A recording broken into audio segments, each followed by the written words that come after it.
Assalamualaikum warahmatullahi wabarakatuh. Di sini saya mewakili kelompok 1 untuk mendemokan aplikasi kasir yang sudah kami buat.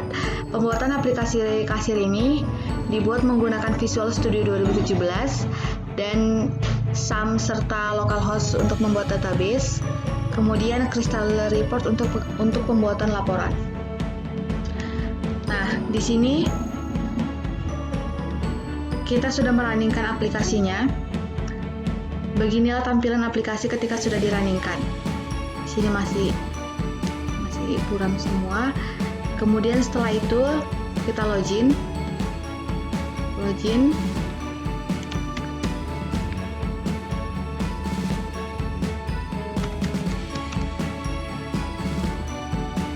Nah, setelah login nanti seluruh menu yang ada di atas ini sudah bisa terbuka semua. Di dalam menu file ada menu logout, keluar. Terus ada menu master admin. Di sini master admin dia untuk menginput data pegawai atau karyawan yang ingin menggunakan aplikasi kasir ini. Dan kemudian di sini ketika kita mengklik input, sudah ada langsung ID admin otomatis ID admin. Ketika kita klik input, contoh kita input data, nama adminnya, kita beri password juga. Ya, terus di sini ada level. Di level ini ada level admin dan level user. Level admin dia itu bisa mengakses seluruh menu yang ada di aplikasi ini. Namun kalau level user dia tidak bisa mengakses menu master admin. Jadi menu master admin ini hanya bisa diakses oleh pengguna dengan level admin. Contoh saya buat levelnya user, kemudian simpan. Nah, input data berhasil. Selanjutnya, jika kita ingin mengedit, ketikkan saja ID admin yang ingin kita edit. Contoh KSR 003. Setelah itu enter, langsung keluar semua. Contoh kita ingin mengedit levelnya menjadi level admin. Simpan. Update data berhasil. Kemudian ketika kita ingin menghapus data juga bisa, klik hapus. Kemudian seperti mengedit tadi, kita ketikkan ID-nya lalu enter. Nah, di sini kita klik delete, hapus data berhasil. Nah, tutup. Selanjutnya kita ke master pelanggan. Di sini master pelanggan sama seperti master data admin tadi. Namun bedanya di sini kita memasukkan alamat serta telepon pelanggan. Contoh pelanggannya saya buat lagi Bella.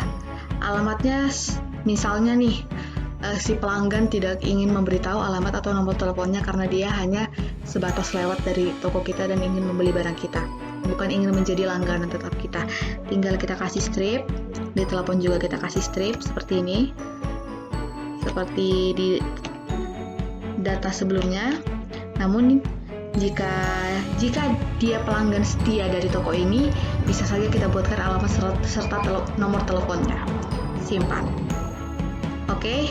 Nah, fungsi-fungsi button ini juga sama seperti fungsi-fungsi button yang ada di master admin.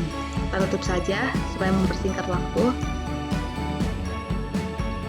Selanjutnya ada master barang.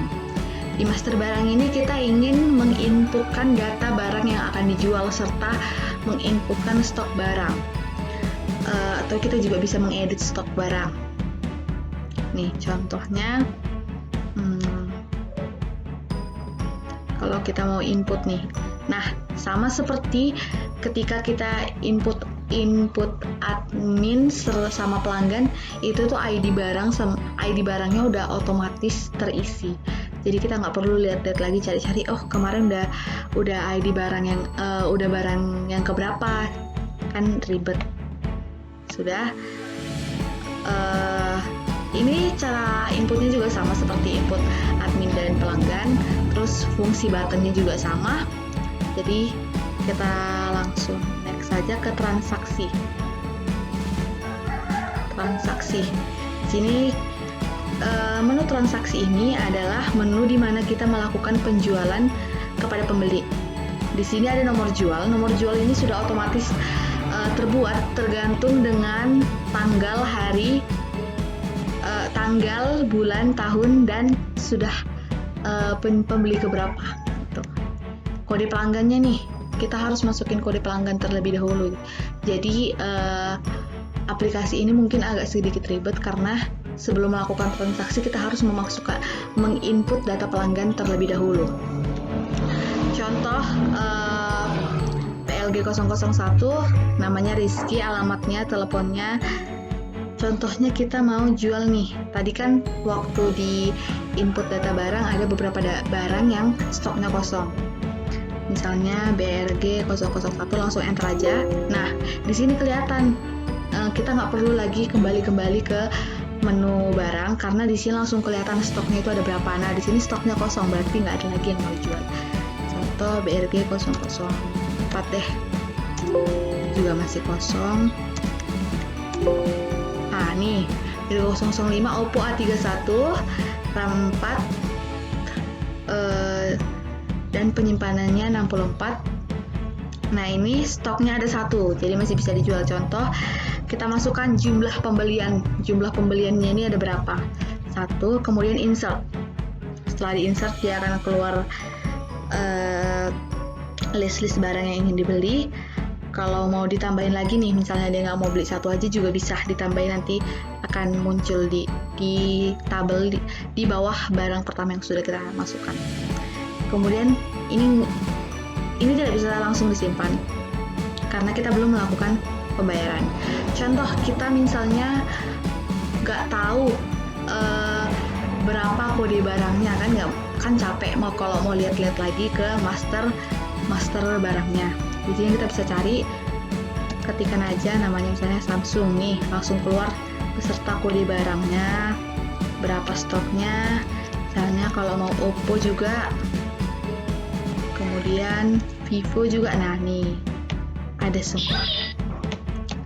Selanjutnya kita melakukan transaksi pembayaran. Dia total belanjanya ada 2.220.000. Misalnya dia mau bayar pakai uang 2.250.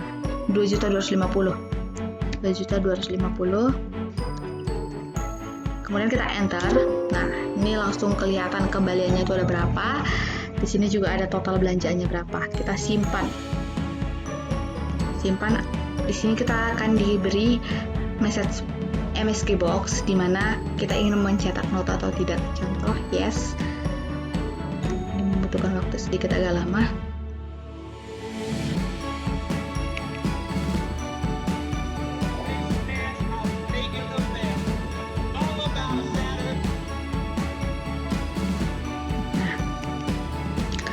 Nah, ini transaksi telah berhasil disimpan. Kalau seperti ini berarti tandanya transaksi yang kita lakukan tadi sudah berhasil tersimpan ke database, di mana nanti ketika kita ingin membuat laporan dia bisa keluar. Oke, selesai, tutup. Selanjutnya kita ke laporan. Di laporan ini tuh ada laporan penjualan dan laporan data master. Di laporan penjualan ini ada laporan harian, mingguan, dan bulanan. Nah, di laporan harian ini kita mencetak laporan di hari penjualan di hari itu aja. Contoh, tadi kita sudah melakukan penjualan. Contoh di tanggal 8 sekarang. Di tanggal 2 bulan Agustus. Cetak. Nah, ini tadi kan kita melakukan penjualan Oppo A31. Harga jualnya sudah pas semua. Nah, ini laporan penjualan harian untuk hari ini. Ketika kita melakukan, nah selanjutnya ketika dulu laporan mingguan. Ini contoh laporan mingguan tanggal berapa ya? Sekitar tanggal 21 sampai tanggal, ini kita pilih tanggalnya sampai tanggal 28 deh. Kita cetak. Nah, ini laporan mingguan di tanggal 21 sampai tanggal 28. Nah, kekurangannya Nah, kekurangan dari laporan ini sendiri itu di setiap barangnya ini, di setiap penjualannya ini tidak dijelaskan tanggal berapa sih dia melakukan transaksi ini, hanya tersedia seperti ini saja. Oke, selanjutnya kita masuk ke laporan bulanan. Laporan bulanan di sini kita pilih laporan bulan Juli aja. Juli kita cetak. Nah, ini dia laporan di bulan Juli. Laporan bulan Juli, oke. Kemudian tampilan laporan penjualan bulanan itu seperti ini. Kemudian selanjutnya kita masuk ke laporan data master. Di laporan data master ini ada laporan admin, pelanggan, dan barang. Di laporan admin ini tersedia itu laporan data-data admin yang ingin kita cetak misalnya. Oke. Nah, sini dia ada laporan data admin, di mana tadi pengguna yang kita inputkan tadi itu tidak termasuk di sini karena sudah sempat kita hapus. Selanjutnya kita masuk ke laporan data pelanggan. Di laporan data pelanggan ini, nah, sini tersedia semuanya. Selanjutnya kita masuk ke laporan data barang. Nah, ini laporan data barang. Laporan data barang ini berupa untuk kita meriksa stok yang masih ada nggak sih stok si Redmi ini, masih ada nggak misalnya ingin membelanjakannya, jadi lebih mudah. Oke, setelah ini kita masuk ke utility. Isi dari utility ini itu yaitu ganti password, dimana kenapa sih kita buat menu ganti password lagi, sedangkan tadi di menu master admin ini sudah bisa ganti password. Nah, ini contohnya misalnya kita mau edit kan, kita masukin, dia udah bisa ganti password juga, kenapa dibikin lagi. Nah, ini fungsinya untuk pengguna level user, dimana pengguna level user itu tadi kan tidak bisa mengakses master admin, jadi dia harus mengganti passwordnya. Misalnya udah banyak orang yang tahu passwordnya, dia takut disalahgunakan, dia bisa mengganti melalui utility. Contoh, kita logout dulu, login dengan pengguna level user. Passwordnya kita masukin, login. Nah, di sini kan karena dia itu tadi level penggunanya level user, jadi dia tidak bisa mengakses master admin ini tadi, menu admin. Dia ketika dia mengganti password melalui utility, contoh password lamanya tadi Deva, kita enter, kemudian kita masukkan password baru, konfirmasi, setelah itu kita update deh. Oke, ganti password berhasil. Coba kita logout dulu. Kemudian login kembali. Jadi kan passwordnya Deva, kita ganti menjadi Devi. Login. Oh, salah.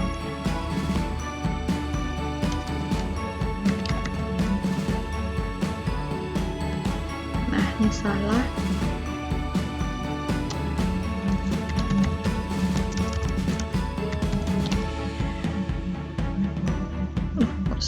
Berarti salah. Oh, salah username, harusnya KSR002 login, maaf. Nah, ini ketika kita tadi kan ganti passwordnya udahan. Nah, untuk menu keluar, kita logout kan dulu, ini langsung otomatis. Di menu keluar, oh lupa penjelasan satu ketinggalan, kita login lagi. Nah, pertama sebelumnya kan ini nih, di sini ada nama, kode, level, tanggal, jam. Di sini bakal kelihatan nama pengguna, kode pengguna, dan level pengguna ketika dia sudah login. Contoh kita login kan, satu, password kita masukin, login. Nah, dia langsung kelihatan nama pengguna, kode pengguna, serta level pengguna. Oke, kita logout. Nah, menu keluar ini untuk apa sih fungsinya? Menu keluar ini fungsinya untuk keluar dari aplikasi. Nah, sekian penjelasan dari saya. Kita keluarkan dulu. Nah, dia langsung kembali ke. Sekian penjelasan dari saya. Wabillahi taufiq wal hidayah. Wassalamualaikum warahmatullahi wabarakatuh.